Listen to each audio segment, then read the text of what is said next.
Hartlike goeiemôre, dit is Dinsdagoggend, die 6de Januarie, die jaar 2026.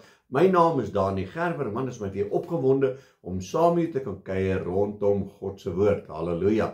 Nou ons almal weet, dis nou Januarie, is 'n nuwe jaar, voorneme en al hierdie goedes wat mooi gaan en ons doen almal voornemens en ons hou nooit by dit nie.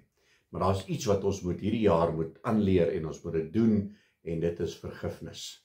En dit is 'n baie moeilike dingetjie. Dit is 'n maklike woord om te uiter, om te sê, weet jy wat, ek vergewe jou en dat sit, maar het jy daai persoon regtig vergewe hier diep uit jou hart uit, want dit is ware vergifnis. Maar ek het so 'n paar gedeeltes in God se woord wat ek bietjie met jou wil deel oor vergifnis. Die eerste een is hierso in Kolossense 3, as ons Bybel soontoe blaai en dan vers 13, hy sê, verdra mekaar, vergewe mekaar as die een teen 'n ander 'n klag het, soos Christus julle vergeef het, so moet julle ook doen. So dit is baie belangrik dat ek en jy mekaar vergewe. Ons is so geneig om te sê, Here vergewe my sondes, maar ek wil nie vir Pietie vergewe nie. En daar's nie 'n probleem met hierdie ene nie, maar daai ene sal ek nooit vergewe nie.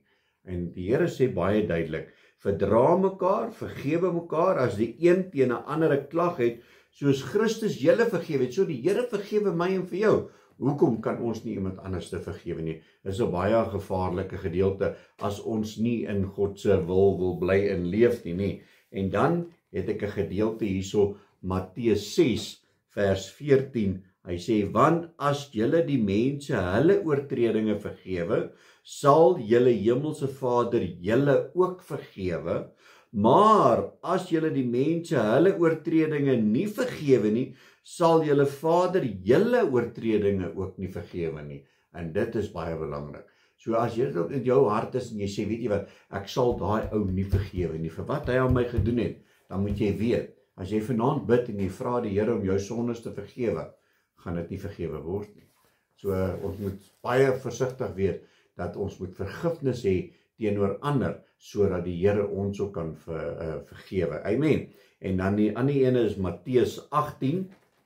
Hy sê vers in 21. Toe kom Petrus na Jesus toe en hy sê, Here, hoe dikwels sal my broeder teen my sondig en ek hom vergewe? Tot 7 maal toe? En Jesus antwoord, ek sê vir jou, nie tot 7 maal nie, maar tot 70 maal 7. Wow. Maar dit is 'n harde ene. Dit is, jy draai jou ander wang. So, as iemand jou sleg behandel, draai jou ander wang en vergewe en maak vrede met daai persoon. Dit is nie altyd lekker nie, is nie maklik nie. Weet jy, ons bid nie Onse Vader nie. Onse Vader is so mooi en dit sê, Here, vergewe ons skulde, soos ons ook ons skuldenaars vergewe. Ons sê dit, maar ons doen dit nie. En ons moet dit begin uitleef. So laat hierdie jaar vir ons 'n jaar wees waar ons die Here gaan dien in gees en in waarheid. Ons gaan gehoorsaam wees, want dit is wat die Here soek, gehoorsaamheid, nee. Die laaste gedeelte is 1 Johannes 1 vers 9. Hy sê, want as ons sondes bely, hy is getrou en regverdig om ons die sondes te vergewe en ons van alle ongeregtigheid te gereinig. Is dit nie waar ek en jy wil wees nie? Ons wil rein voor God staan. So, werk aan dit, vergifnis. Amen. Kom ons bid saam.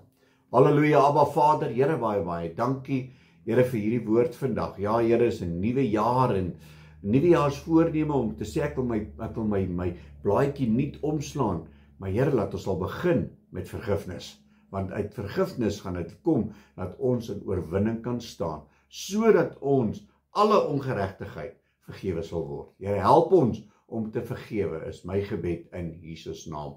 Amen en amen. My liewe boetie en sussie in Christus, gaan uit vandag, 'n nuwe dag, en vergewe. Julle moet 'n geseënde dag hê. God bless.